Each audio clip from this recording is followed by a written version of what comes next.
백악관은 미국민의 백신 접종이야말로 코로나의 위험으로부터 벗어날 수 있다고 브리핑을 통해서 연일 홍보하고 있습니다. 미국의 상황과는 달리 한국은 백신 부족으로 인해 국민들이 백신 접종에 어려움을 겪고 있다는 소식입니다. 한국의 백신 상황은 어떤지, 그리고 최근 탑뉴스에 대해 워싱턴과 서울을 연결해 조원진 우리 공화당 대표와 함께 들어봅니다. 조원진 대표님 반갑습니다. 반갑습니다. 예, 오늘은 바로 좀 탑뉴스를 한번 물어보겠는데요. 한국이 그 남북한 군사 핫라인이 뭐 개통이 됐다면서요? 그게 무슨 말이에요? 그게 지금까지 이제 남북 쇼가 중단되고, 네, 북한에서 일방적으로 통신선을 끊었죠. 네. 통신선을 끊었는데 이제 선거가 다가왔다. 어허. 또 이제 북한 김정은이나 북핵 평화 쇼를 쇼쇼쇼를 하려는 그런 이제 시작이다 이렇게 보고요. 음. 그 뭐 통신선 끊었다가 통신선 연결해서 뭐 인형이 어제 나와서 이런저런 얘기를 하던데, 뭐 국민들이 이제 거기에 속겠어요. 4년간 속았는데. 그런데 이제 한미 연합 훈련이 8월에 있죠. 그 다음 주인데 왜 이게 타이밍을 딱 맞춰서 김정은이가 이렇게 했을까요? 뭐 한국 정부에서 바로 이제 미국에다 요청할 거예요. 통신선도 열고 그렇죠. 국면으로 들어가기 위해서 이제 음흠. 한미 연합 훈련을 중단하면 어떠냐. 또 뭐 코로나 문제도 거론하겠죠. 아무튼 그런 의도를 가지고 김정은은 통선 여는데 수락을 한 것 같고, 이쪽에서는 막 통선 여는 것 자체가 또다시 평화가 왔다 하는 평화쇼를 이번 대선 국면에서 이용하겠다는 거 아니겠습니까? 그들이 이용하고자 하는 것은 아무튼 중국 시진핑 방한 문제, 그다음에 김정은하고의 또다시 남북 회담 문제 뭐 이런 걸 가지고 또 평화쇼를 하겠죠. 오늘 싱크탱크 한반도 문제 인사 두 분을 만났는데요. 북한이 또 전략적 의도가 있다는 거예요. 이게 분명히. 왜냐하면 반드시 그 문재인하고 암양리에 중국하고의 모정에선 토킹을 해서 남북의 훈련을 하지 말기 위한 작전을 했고, 또 중국 이번에 윈디 셜만 부장관이 중국을 가서 성과를 얻지 못했습니다. 중국이 뭐라고 했냐면은 중국이 이익에 침해되는 일은 도와주지 않겠다고 했거든요. 그러니까 이제 이 중국이 문재인을 시켜서 마치 북한하고의 이제 다른 대화를 재개한 것처럼 보이면서 한미 동맹 관계를 지금 이간질시키고 있는 것이라는 분석이 나오고 있습니다. 지금 뭐 어차피 미중 간의 관계는 아무튼 그 현재로서는 굉장히 불편한 관계고, 앞으로도 더 미중 관계의 그 악화 상황은 더 격화될 텐데, 한국이 한미 동맹은 당연히 갈 거다는 그런 판단을 하는 것은 대단히 잘못됐다. 지금 제가 아는 미국 쪽의 소식도 제니바 기자께서도 여러 번 얘기했지만은 미국이 지금 상당히 분노하고 있다. 왜냐하면은 혈맹으로 한국을 지켜준 나라고, 지금까지 한국에 미국은 주한미군 주둔을 해서, 물론 뭐 한국만을 위해서 주한미군 주둔을 한 건 아니지만은 결국은 그런 그 상황들을 다 뒤집어 버리고 중국하고 친중 관계를 하고 있는 이 문재인 정권을 용서할 수 없는 거 아니겠어요? 미국 조야에 있는 사람들도 거기에 대한 상당히, 이거는 뭐 민주당 공화당을 떠나서 그런 부분에 있어서는 굉장히 분노해가 있는 거고, 또 해리슨 대사나 많은 대사들이 그 현장들을 직접 목격을 했단 말이에요. 네. 그러니까 그 현장 목격을 하고 이제 다들 돌아가서 그분들이 만나서 한국의 지금 문재인 정권의 상황들을 정확하게 얘기하지 않겠는가. 제가 해리슨 대사 처음 만났을 때 이해를 잘 못하시더라고, 사실은. 그렇죠. 지금 이 사회주의 정권이고 이것은 반미 정권이다 이렇게 했더니 또 박근혜 대통령의 탄핵대한 부분들도 이것은 조작된 거고, 소위 말하는 그들의 민중 선동을 통한 권력 찬탈이다. 이렇게 박근혜 대통령 죄 없다는 얘기도 분명히 제가 말씀을 드리고, 이런 얘기를 했는데 처음에 잘 이해를 못 하시다가 이제 마지막 가시기 전 1년 전에 그때부터는 이제 알기 시작한 거죠. 그래서 여러 가지 목소리를 내고 거기에 관련된 행동들을 하시지 않습니까? 예. 아마 그분들이 가셔서 지금 미국의 바이든이나 그 전에 트럼프 정부의 핵심 인사들하고 많은 대화를 하고 많은 정보 교환을 했을 겁니다. 그런 입장에서 보면은 이제 미국 정부도 문재인 정권이 전제 정치를 하고 있는 소위 말하는 사회주의 정권이다. 이런 인식을 한 것 같아요. 네. 저도 그 국회 이제 쭉 한번 돌아보면서 저기 우리 한국계 또 미국 국회의원들하고도 좀 얘기를 나눠봤는데요. 전혀 그냥 잘 모르고 있더라고요. 그래서 어저께 보셨겠지만은 그 하원 의원의 당선 미셸 박도 아주 그냥 잘못 알고 있는 것도 많고, 그러나 자기가 판단은 억울하게 감옥에 있다는 것만 사실이라는 것을 아시더라고, 박근혜 대통령님이. 그래서 이것을 문재인이가 마비를 얼마나 했는지 전부 국회의원들까지도 마비를 시켜놨어요. 그래서 제가 어저께 1대1로 한 몇 명을 만나서 많은 걸 전달을 했거든요. 그랬더만은 그런 일이 있었느냐고 다들 놀라더라고요. 그래서 이게 그 한국의 로비 자금이 뭐 엄청난 로비 자금이 미국에 풀린 건 사실이고, 중국보다도 더 많은 로비 자금이 풀렸다는 것은 뭐 의아하지 않습니까? 제가 미국 갔을 때도 그 싱크탱크 소장 그분 말씀이 정확하게 금액을 얘기하잖아요. 금액, 왜 미국은 뭐 아닙니다. 로비를 할 수 있도록 돼 있는 나라고 공식적으로 돈이 들어오는 루트가 다 공개되어 있기 때문에 얼마가 돈이 들어와서 어떻게 됐다는 걸 알지 않습니까? 네네. 그런데 본인도 그러더라고요. 아니 뭐 한국의 재정이 어떤지 모르지만 이렇게 많은 로비 자금이 워싱턴 정가에 이렇게 있다는 것은 많은 미국의 정치인들이 지금 문재인 정권의 로비에 여러 가지 이용될 가능성이 높다 이런 얘기를 하시더라고요. 또 하나는 문재인이 지금 이제 뭐 1년 안 남았지만은 끝나지 않습니까? 근데 저 사람들이 정권을 내놓으면은 자기들이 저질렀던 이 포갑 정치, 전제 정치, 자유민주주의 체제의 침탈 정치에 대한 그 분명한 심판을 받을 거예요. 그러니까 뭐 어떤 수단과 방법을 가리지 않고 그 정권 재창출을 하는데 올인할 거다. 그 중에 하나가 이번에 통신성 개통 다시 한 것을 아마 우리는 예의주시하고 있고, 그것이 공교롭게도 한미연합훈련 얼마 남겨놓지 않은 상태에서 벌써 뭐 남북 대화 얘기가 나오고 또 뭐 서로 간의 어떤 교류 얘기가 나오고 이렇게 한단 말이에요. 또 북핵 쇼를 통해서 하고 있구나 이런 생각을 하면은 참 한마디로 말하면 지겹습니다. 지겨워요. 그런데 지금 이게요, 지금 미국의 정신분석학자들이 이런 말을 했어요.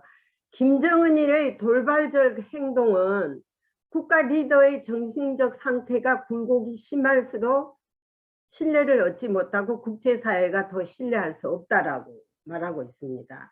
그래서 물론 그 인민들의 피로감이야 뭐 오죽하겠습니까? 근데 더불어 김정은이 국제사회가 믿을 수 없는데 오직 문재인만이 김정은이를 믿고 있다는 거예요.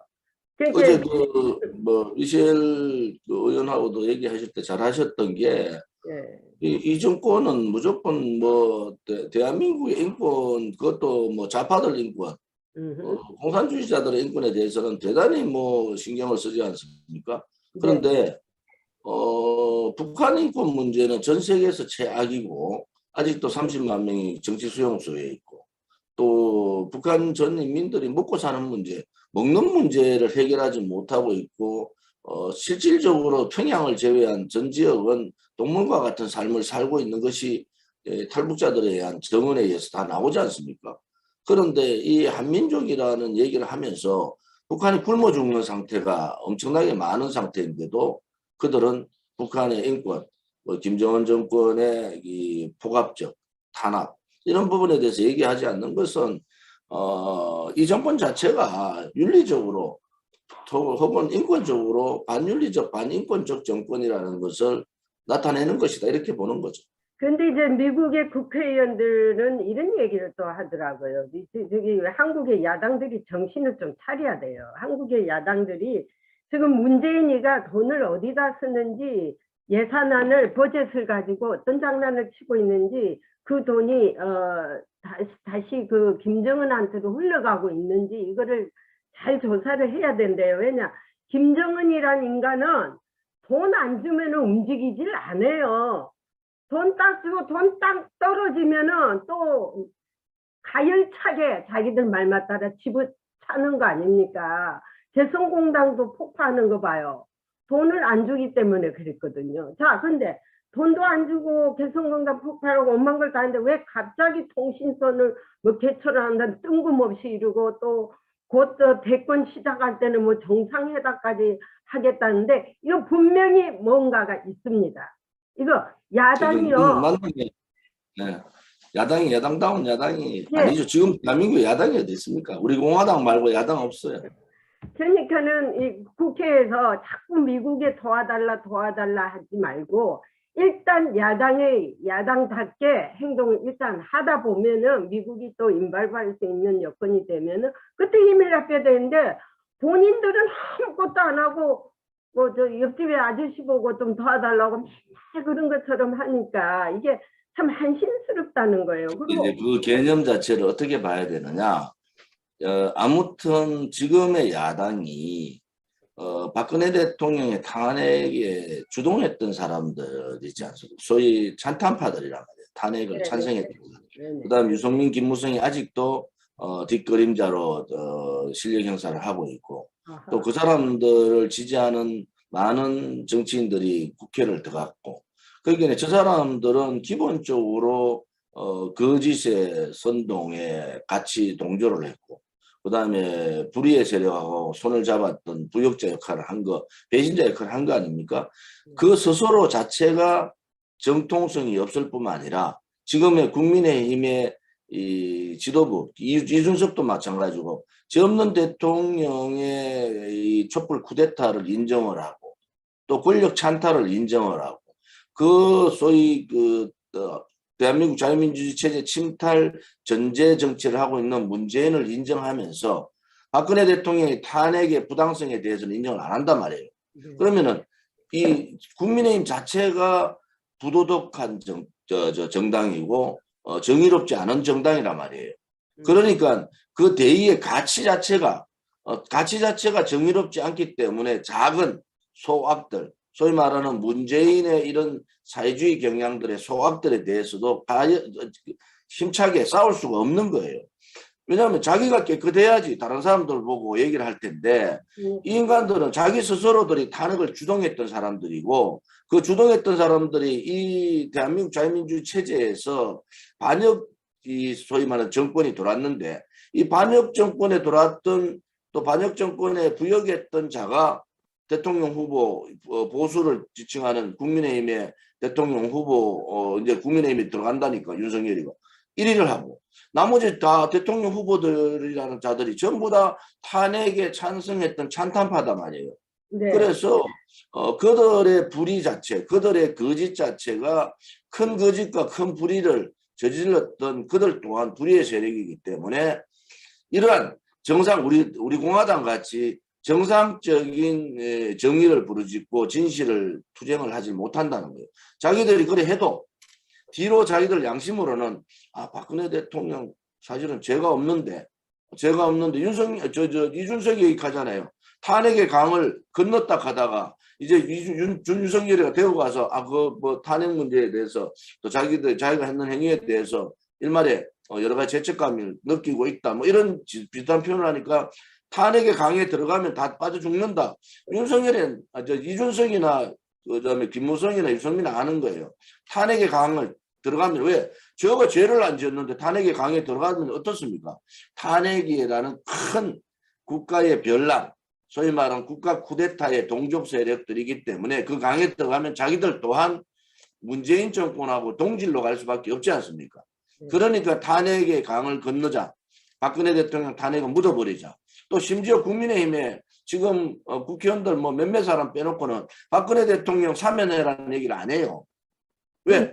사면하면은 그들이 잘못했던 부분에 대해서 이제 적나라하게 다 나올 거 아닙니까? 그래서 국민의힘 자체가 이제 해체돼야 되겠구나. 저는 생각에 이제 악을 물리치는데 그 악과 옛날 서부 영화 보셨잖아요. 서부 영화 보면은 악당 둘이가 있는데 나중에 악당 둘이가 큰 잘못했는 악당을 작은 잘못했는 같이 부도무기 악당을 총으로 쏴 죽이는 경우가 많이 나오잖아요. 네. 그럼 그 사람이 두목되면 그 악당이 안 되는 겁니까? 그렇지 않잖아요. 그래서 우리 공화당은 요즘 고민을 하는 게 우리가 진실 정의 투쟁을 지금 5번째 겨울을 하고 있는데 자 우리가 이 윤석열이나 뭐 예를 들어 탄핵에 앞장섰던 사람이든 문재인 정권에서 박근혜 대통령을 묵시적 청탁으로 엮어서 33년형을 때렸던 윤석열이든 자 저들과 같이 해서 정권 교체를 해야 되느냐 그렇지 않으면 저들하고는 완전히 별개 우리의 길을 그냥 가야 되느냐 국민들은 정권 교체를 하라는 게 맞아요.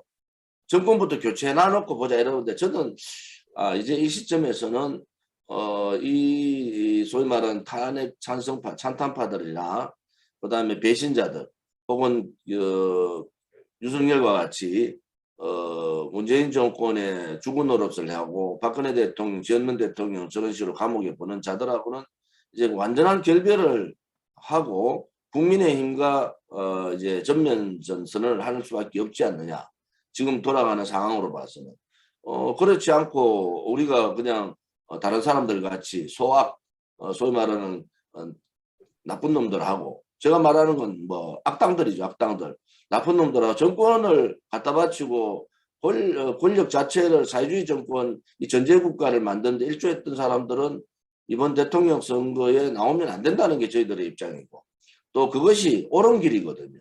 그럼 우리 공화당은 그런 가치를 버리고 국민들이 아무리 요구를 한다 하더라도 정권교체의 길 같은 배를 타야 되느냐 저는 그렇지 않다고 보는 사람이에요. 우리는 우리의 길을 가는 것이 맞다 이런 생각이 요즘은 더더욱 강하게 저를 좀 지배하고 있다 이래 보시면 됩니다. 그러면 저기 마이웨이를 가세요. 마이웨이 가면서 또 그러다 보면은 길이 보이겠지. 하기야 저 지금 국민의힘인지 국민의힘인지 이 사람들 보면 진짜 디스커레이지 하게 제가 인터뷰하면서 제가 마시는 이 커피거든요 이게. 네. 이 커피인데 이게 천안함 용사들이 만든 생존자 용사들이 만든 커피가 천안함이거든요. 하여간 문재인이는 제 인생에 커피가 맛있어요. 그래요. 요즘 얼굴도 좋습니다.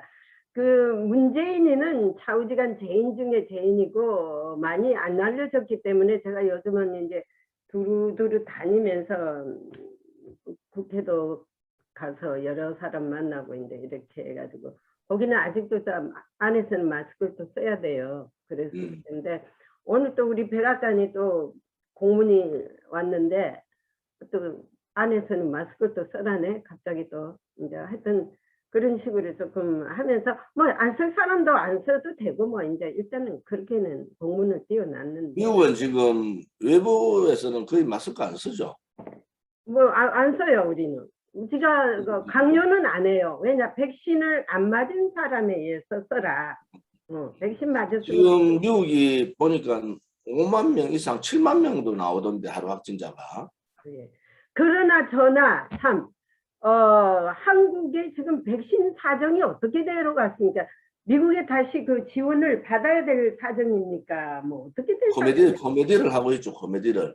백신 접종 예약 받았다가 예. 예약 받는데 바로 접종 예약 취소하고 얼마 전에는 이제 모더나 오늘이 부터인가 뭐 8월 달 모더나 접종한다 하는데 모더나가 수급이 안 되니까 네. 아니 모더나 안 됩니다. 이제 화이자로 다 바꾸고 아유, 저도 이제 9월 2일인가 2차 완전 접종 코미디더라고요. 2차 접종을 하는데 1차 접종은 아스트라제네카 맞았는데 2차 접종은 뭘 맞을지 몰라요. 그래서 이렇게 지금 모더나 신청했던 사람들은 갑자기 화이자 맞으라니까 헷갈리고 또 뭐 백신 수급 자체가 안 돼가 있고 그다음에 수급도 불균형적으로 했는데 문재인이가 뭐 모더나하고 얘기해서 2천만 개 확정했다 하는데 그 2천만 개 어디 있느냐고 지금 난리잖아요. 정말 그것도 6월 그때 얼마더라? 6월 말까지인가 7월 말까지 2천만 개 들른다고 텔레비 나와서 뭐 난리에 좀 문비어천가를 떠들었잖아요. 요즘 얘들은 처음에 문재인 들어와서 문재인 생일날 지하철에다가 생일 축하 뭐 광고판 쫙 냈지 않습니까? 뭐 그때부터 우리가 직감을 했지만은 이제 문재인을 마지막으로 지켜야 되겠다. 김경수 감옥 가면서 문재인 지켜달라는 얘기. 아니 감옥 가는 놈이 문재인이가 대통령인데 지켜달라는 게 뭐예요?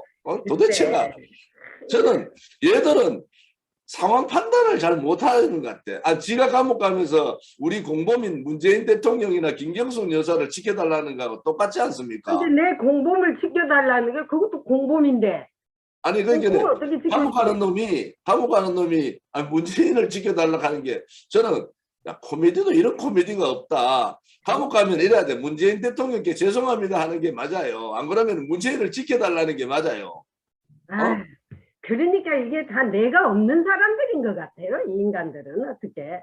저는 그걸 들으면서 또 이낙연한테 뭐 그래 전화해서 문재인 대통령 잘 지켜달라고 했더니 목숨을 바쳐서 지키겠다 하는 참 아니 현직 대통령이 아직 현직 대통령인데 뭘 지킨다는 거예요 도대체. 아이고 참 네. 그러니까 한국에 이게 코미디가 언제까지 코미디를 하는지 모르겠지만은요. 멀리서 바라보는 저희들도 하여튼 sick and tired 영어로 말하면 너무 그냥 피곤하고 빨리 이 인간은 이제 그냥 청와대에서 내려오는 게 상수인 것 같아요. 그냥 8월 15일 날 매 맞지 말고 방송에 코미디 프로가 되게 많았잖아요. 그래서 우리 개그 하시는 분들이 굉장히 인기도 컸고 그 당시에 뭐 박근혜 대통령에 대해서 얼마나 많은 개그 코미디를 했습니까? 그 다 중단됐거든요. 왜 중단됐습니까?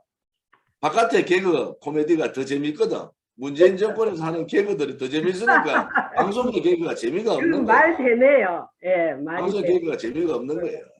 박근혜 대통령님은 착해서 당한 거예요. 미국에 사는 소리가. 의지가 있는 거지. 왜냐하면은 박근혜 착해서 당한 거예요. 대통령은 여기 보니까 일만 알고 또 대통령 말씀대로 또 나는 대한민국하고 결혼했다. 또 박정희 대통령 그 아버지 대통령에 대한 어떤 부담감도 있었을 거예요. 아버지 대통령 워낙 훌륭하신 분이니까. 근데 이제 박근혜 대통령께서 저렇게 이제 당한 것은 대한민국의 법치를 믿은 겁니다. 소위 상식적인 법을 믿은 거예요. 끝까지 내가 잘못이 없기 때문에. 솔직히 말씀드려서 박근혜 대통령은요. 최순실이가 독일 간 것도 몰랐습니다. 최순실이가. 독일 간 자체를 최순실이가 이제 독일 간지 않았다는 얘기를 했기 때문에 그 자체도 몰랐던 거예요. 그런데 이렇게 엮었지 않았습니까? 그런데 그래도 박근혜 대통령의 마음은 내가 대한민국의 대통령이고 또 대통령으로서 법치를 지키는 것은 맞지 않느냐.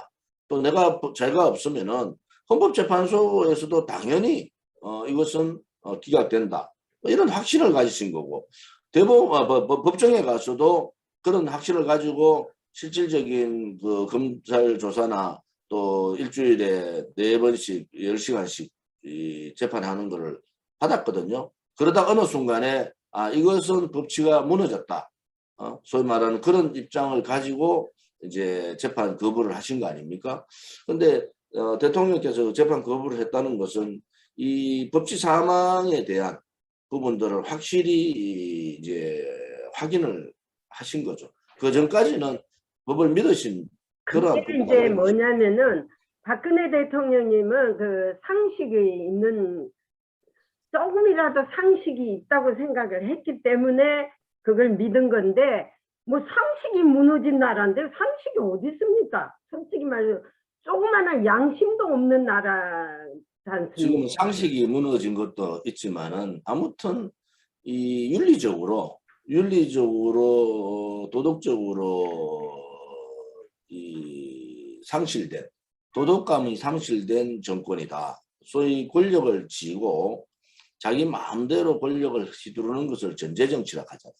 네. 전제정치인데 얘들은 도덕성이 무너진 정권이기 때문에 저는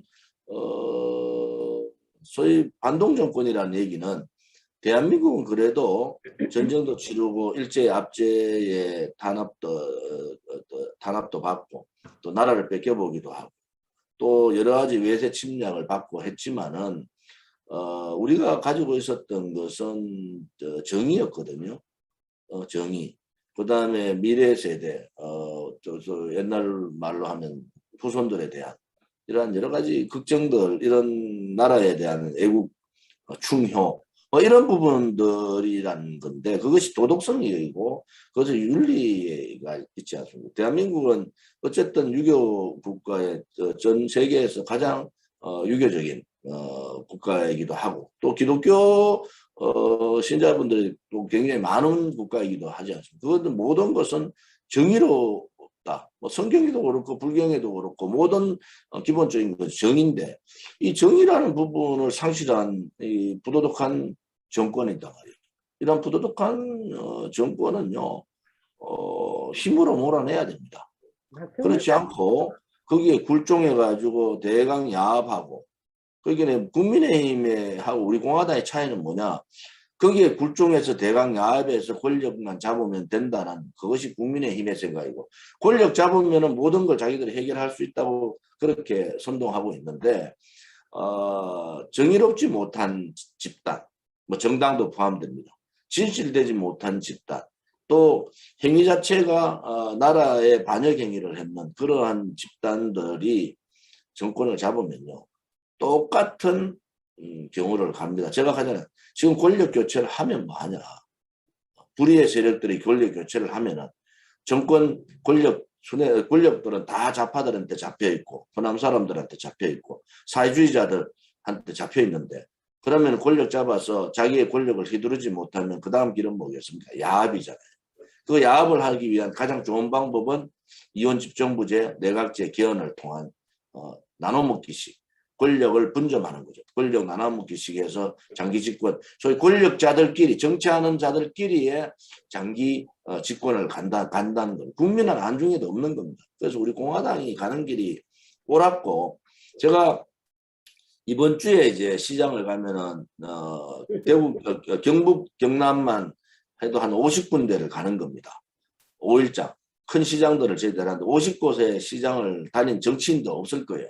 50곳의 시장에 가서 한 시장에서 한 2시간씩 상인회 회장님들하고 간담회도 하고 직접 물건도 사고 그래서 요즘은 어느 시장에 어떤 물건이 특색이 있고 어떤 물건 가격이 얼마인지 이런 것 거의 다 알아요. 그런데 제가 그렇게 가면서 느낀 점은 뭐냐 국민들은 많이 깨쳐 있어요. 국민들은 국민의힘이 비겁하다. 그 다음에 야당답지 못하다. 또 정권을 수권 정당으로서의 준비가 안 돼 있다. 뭐 이런 말씀들을 하시고 박근혜 대통령의 탄핵이 잘못됐다는 게 이제 국민들이 많이 아세요. 그런데 권력 교체를 해야 되는데 정권 교체를 해야 되는데 국민의힘 아니면 어떡하냐. 이런 걱정을 하시는 분들이 많으시다고요. 그런데 제가 볼 때는요. 국민들이 깨치고 국민들의 이 정치혁명은 국민으로부터 나오지 않습니까? 네. 국민들이 저 비겁하고 배신 역적들이 모여가 있고 또 사회주의 정권 전제정치에 저항하지 못하고 혹은 그 정권과 부역 역할을 그 정권의 앞제비 역할을 했던 그런 정당은 국민들이 과감하게 정리를 해야 됩니다. 그래야지 나라가 바로 서는 거예요. 나라가 바로 서는 것은 한두 명의 정치인이 하는 게 아닙니다. 나라가 바로 서는 것은 국민이 움직여줘야 되잖아요. 거기에 앞장서서 움직인 정당, 정치 결사체는 만들어진 거예요. 우리 공화당이라는. 우리 공화당이 그렇게 4년 이상을 문재인 정권하고 탄핵 정국 때 하면 5년간을 싸웠는데 아무튼 우리 공화당에 가는 길이 옳았다. 그리고 정권 교체도 중요하지만은 누구에 의해서 정권 교체가 되느냐. 또 정권 교체를 하는 그 사람 또 그 집단이 실질적으로 도덕성이나 윤리적으로 혹은 정체성이 올바른가 하는 것도 대단히 중요하다. 그래서 많은 고민을 하고 있습니다. 어저께도 연방 하원 의원하고도 얘기했지만은 한국의 언론이 지금 국민을 마비를 시키고 있거든요. 언론이 역할이 굉장히 중요한 거는 언론이 정확한 거를 얘기해주고 언론이 사실을 얘기해주고 국민들이 판단할 수 있는 능력을 제시해줘야 되는데 언론이 대통령을 만들고 언론이 사실 보도를 완전히 묵살해버리고 언론의 자유가 없잖아요 지금 한국에. 지금 언론이 한국은 두 개로 나눠져 있죠. 하나는 민노총에 있는 좌파 소위 왜곡된 이념에 경도되어 있는 그러한 민노총 좌파 언론이 있고요. 또 하나는 자기들이 우파라고 민노총에 대항해서 그러면 우파의 민노총 어나더 민노총 해가지고 대항을 하면 되지 않아요? 왜 그것만? 근데 뭐 오른쪽의 언론들은 아무튼 그 관례가 자기들이 대통령을 만든다 이래 보는 거예요. 그리고 언론이 상당히 왜곡돼 있다. 그리고 소위 말하는 저는 뭐 언론 자체가 요즘은 사주공화국 비슷하게 돼가지고 언론의 도덕성이나 언론의 윤리관이나 사회 정론지필의 언론의 역할을 하고 있는가. 박근혜 대통령 탄핵 당시에 그렇게 대통령의 탄핵에 앞장섰던 언론들이 지금 보수 언론들이 조중동이 앞장서고 있었는데 거기에 대한 분명한 입장이 이제 지금쯤 나와야 되지 않느냐. 지금도 그것을 묻고 그냥 뭐 권력 정권 교체만 하면 된다. 이렇게 얘기를 하고 뭐 그렇게 뭐 홍준표에서 황교안에서 지금은 윤석열까지 이런 식으로 언론이 줄타기하고 자기하고 막 뜻이 맞으면은 그 사람을 대통령 후보로 띄워주고 그렇지 않고 올바른 소리하고 언론 어떤 좌파 언론이든 우파 언론이든 잘못된 데 대해서 지적을 하고 또 문재인 좌파 독재 정권과 싸우면은 그런 부분에 대해서는 언론이 실어주지 않고 그것은 저는 대한민국의 이 지금의 현 상황을 만든 중요한 아주 큰 죄를 진 사람들도 언론이다 이래 보는 거죠. 좌파 언론들이야 자기들이 정권 잡아서 자기들이 하고자 하는 그러한 나라를 만들려고 또 자기들이 하고자 하는 그러한 그 언론을 만들기 위해서 한 거고요. 우파 언론들이 좀 반성을 해야 되죠. 박근혜 대통령이 실질적으로 죄가 있었느냐 하는 거. 미국의 국회의원들이 그런 말을 했잖아요. 지난번에 그 블룸버그 통신이 문재인이가 북한 김정은의 수석 대변인이라고 보도를 했는데요. 문재인이 따지를 못했잖아요. 왜? 미국은 언론의 자유가 있기 때문에. 그 말을 한국 언론이 했어야 된대요. 근데 한국 언론이 안 하니까. 아마 수석 대변인에서 잘렸어요. 누가 잘렸어요? 문재인이가 김정은한테 밑보이가 수석 대변인에서 잘렸다니까. 수석 대변인 짓거리도 못하게 생겼네 지금. 그래서 요즘 뭐 이래저렇게 하는데 결국은 제가 미국 갔을 때 그 주미 일본 대사를 만나봤잖아요. 네. 그때 아베하고 트럼프 정상회담 비공개 정상회담 때 트럼프가 알고 있는 거예요.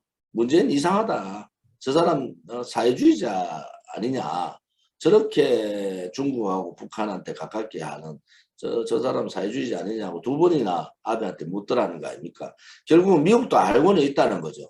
그런데 설마 대한민국의 이 국민소득이 3만 불이 넘는 자유민주주의 체제의 대한민국을 사회주의로 바꿀 수 있느냐라는 라는 거기에 대한 그렇죠. 의문을 갖고 있는 것 같아요. 그런데 한국은 그렇게 갑니다. 아직 한국 사정을 잘 모르시는 게요. 죄가 없는 대통령도요. 언론으로 조작해가 선동해가지고 쫓아 보내보잖아요. 권력 찬탈해버리잖아요. 예. 그래서 한국 사회를 미국인의 개념으로 보기보다는 한국의 이 격동기를 많이 여러 가지 국가의 격동기를 많이 겪었는 대한민국으로 봐서는 문재인 정권이 충분히 권력 찬탈뿐만이 아니고 사회주의 국가의 사회주의 연방제로 지금은 친중 정도가 아니고 종중 정도 됐단 말이에요. 중국의 종복하는 그런 정권 정도가 됐지 않습니까? 그런데 저렇게 중국에 당하고 북한 김정은 그렇게 어린 김정은한테 당하는데도 저렇게 버티면서 웃는 거 보면은 이 사람들은 사회주의 국가로 가기 위한 과정이다 이렇게 보기 때문에 어떠한 그들로 말하는 고난도 이길 수 있다 이래 보는데 그들의 고난은 고난이라 하지만 국가로 봐서 국민에 봐서는 정말 품격이 국민의 품격이 떨어져서 분노하고 나라의 국격이 떨어져서 대한민국이라는 위상이 추락하고 이런 상태를 봐서는 문재인 정권을 몰아내는 건 맞아요. 그런데 김정은이를 신봉을 하는데 아니 하나님을 따르면은 천국이라도 가죠. 김정은이 저기 신봉해가지고 뭘 하겠다는 거예요? 지옥이나 가서 그냥 역사는 김일성 때도 박헌영이나 자기 같은 노선을 걸었던 사람들부터 가장 먼저 처단하지 않습니까? 맞습니다. 베트남 때도 마찬가지입니다. 베트남에 월남 패망할 때 울맹군이 들어와서 지금 베트남 만들면서 그들이 했던 일은 뭡니까? 가장 먼저 자기들하고 같은 편에 있었던 종교인들 거의 다 학살해 버렸잖아요.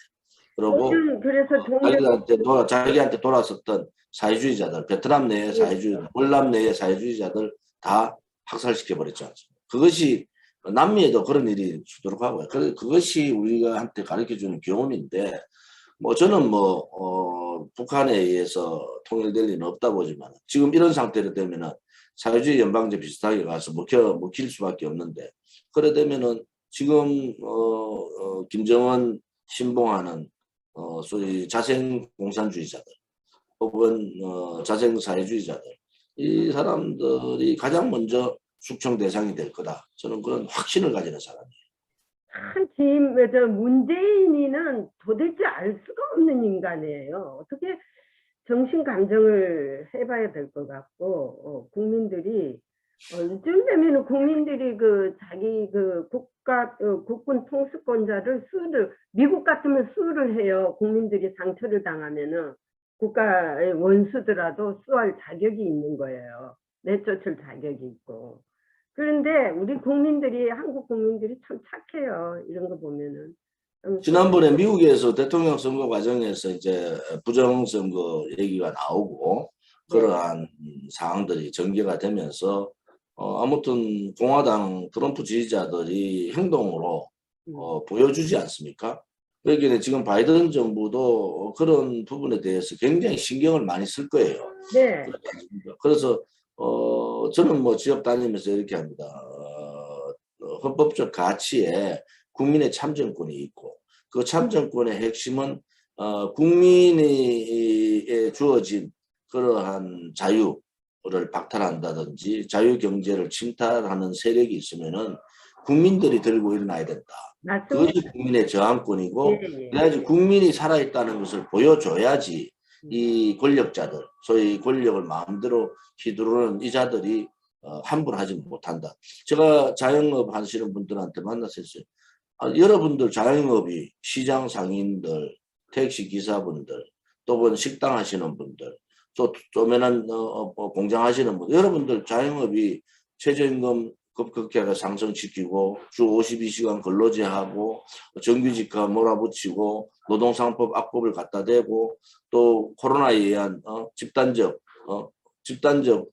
체면 비슷하게 말이죠. 국가가 국민의 기본적인 자유로운 기본 생활 자체를 침탈하는, 그래서 여러분들이 망하면은 여러분들은 그 다음에 가정이 망하고 여러분들 집안 전체가 힘들어지고 더 이상 재활하지 못하는 상황이 오는데 왜 여러분들이 들고 일어나지 않느냐.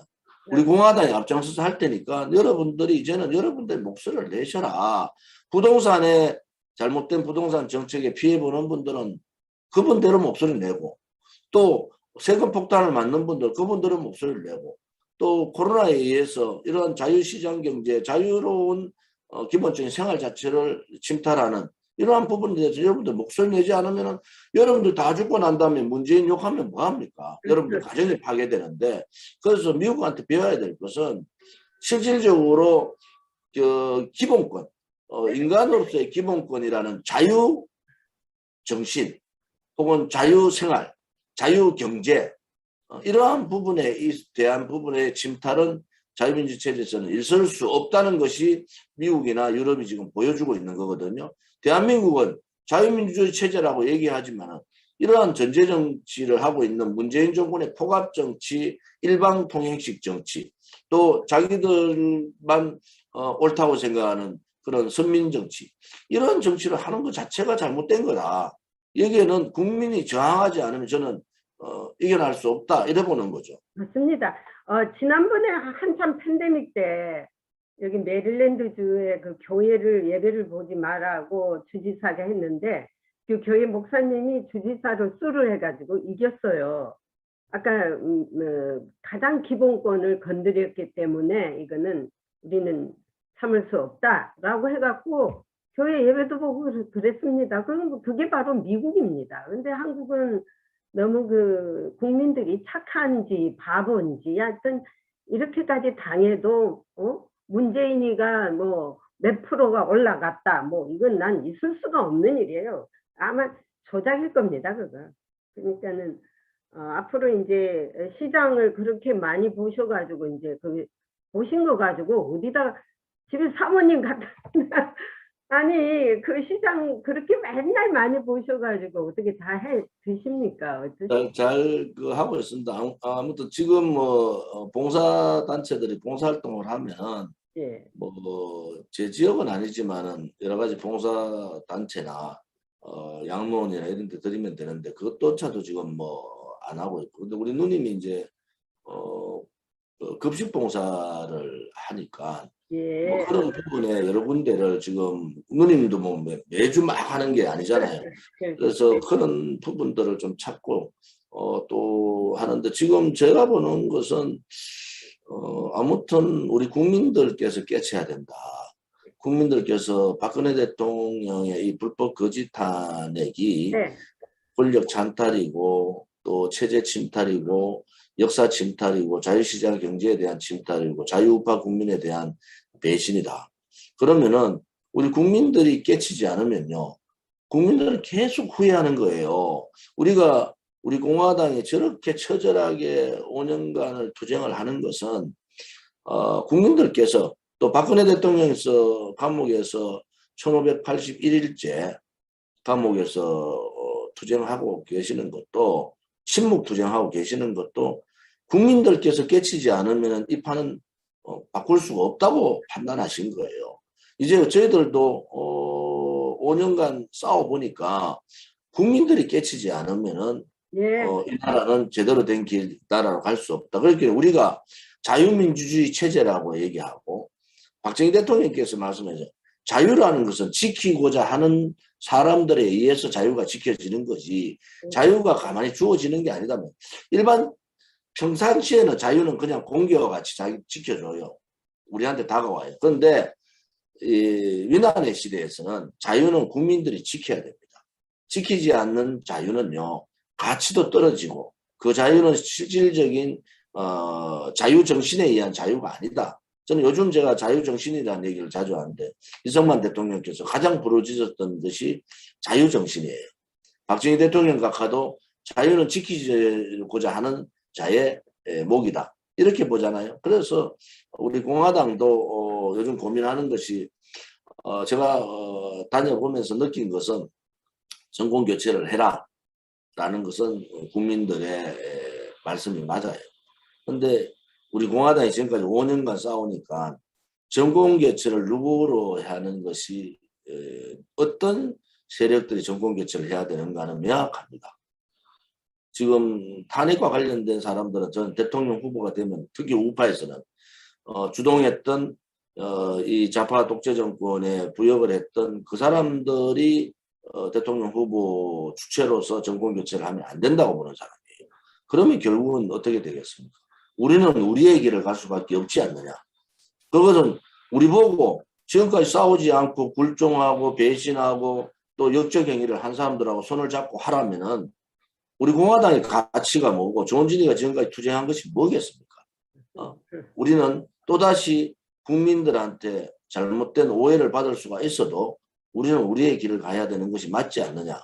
저는 요즘 그런 생각을 많이 하면서 고심 중에 있습니다. 고심 중에. 이제 2분 남았는데요. 매일 이제 저한테 미국 기자들이 박근혜 대통령 근황에 대해서 물어보고 있습니다. 이제 언제 꼭 나오느냐, 지금 상황이 어떻느냐 하는데 현재 상황이 어떻습니까? 8월 15일 날 나올 예상입니까? 아니면 또 안 나오겠다는 지금 말이 청와대나 민주당 쪽에서 지금 이런저런 얘기를 너무 많이 흘리고 있어요. 정보기관에서는 아무튼 사면의 폭을 넓힌다는 입장이 있고, 제가 아는 뭐 정보에 의하면 청와대에서는 아무튼 지금 문재인의 지지율이 올라가고 윤석열이가 지지율이 떨어지고 또 자기들이 정권을 재창출한다는 이런 확신을 가지고 있기 때문에 자기들이 문재인이 쓰고 쓸 수 있는 카드가 너무 많단 말이에요. 왜냐하면 중국 카드도 있죠. 김정은 카드도 있죠. 돈을 가지고 있는 재정 카드도 갖고 있죠. 또 언론 방송 장악하고 있으니까 뭐 지금 후보자 경선 과정이라고 후보자가 정해지면 그 사람 영웅 만드는 것은 뭐 한두 달 하면 영웅 만들어 버립니다.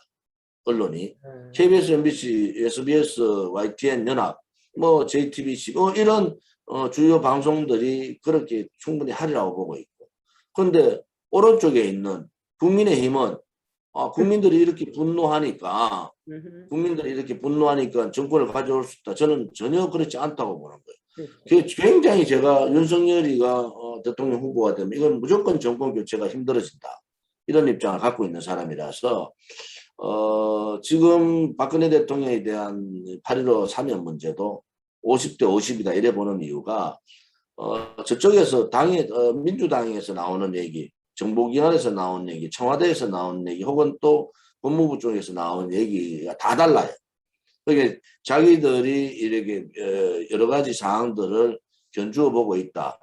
하나는 대통령께서 몸이 그냥 괜찮으셔도 지금 이제 4년 5개월째 가장 장기적으로 감옥에 인신감금돼가 계신데 석방을 해야 되는 게 옳지 않습니까? 지금은 수술을 해야 되는 상황이고 몸을 다시 추스려야 되는 굉장히 건강이 악화된 상태에서는 이번에 만약에 사면을 안 한다? 그러면은 엄청난 국민의 저항이 있을 거다. 그렇게 정치적인 유불리를 떠나서 이제는 같이 정치를 했던 정적으로서 사면을 하지 않고 가는 것은 정적에 대한 정치 보복이라고 국민들 다 아실 거예요.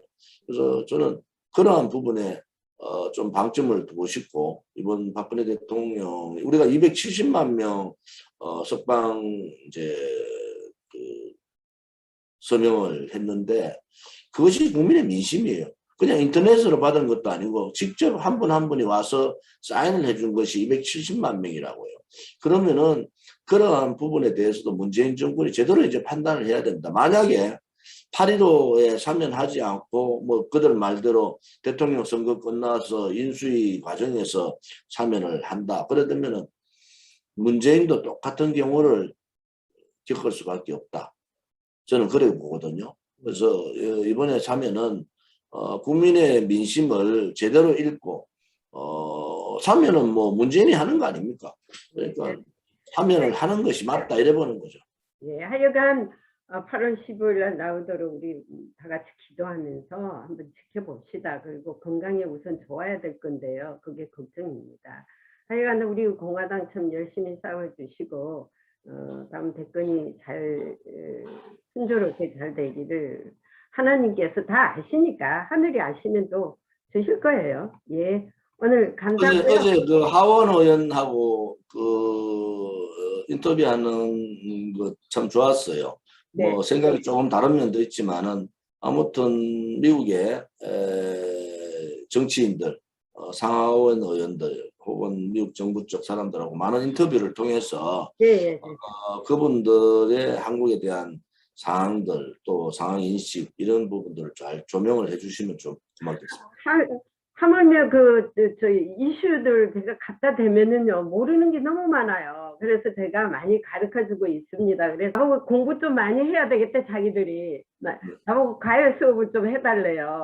그래서 알았다고 앞으로 내가 적어서 그러면은 가요 수업을 하도록 만들어 줄 테니까 좀 공부해라니까, 오케이. 그리고 오늘 하여튼 우리 그 공화당이 참 열심히 싸워주는 것이 그 보람이 있고 그 의미가 너무 깊습니다. 그리고 그 뜻이 하여튼 그 열매를 잘 맺기를 바라면서 또 다음에 뵙기로 하고 오늘 여기까지 합시다. 예, 건강하시고요. 감사합니다. 예.